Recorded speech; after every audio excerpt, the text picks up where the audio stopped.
நுண்ணியம் என்பார் அலக்குகோல் காணும் கால்.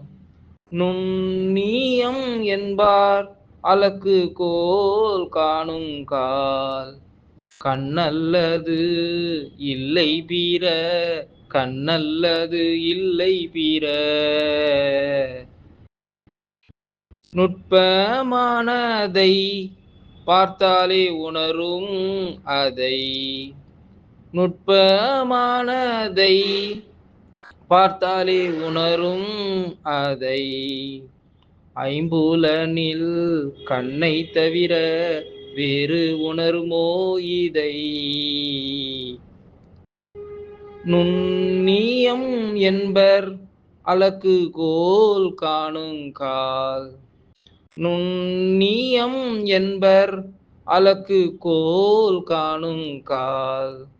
கண்ணல்லது இல்லை பிற, கண்ணல்லது இல்லை பிற.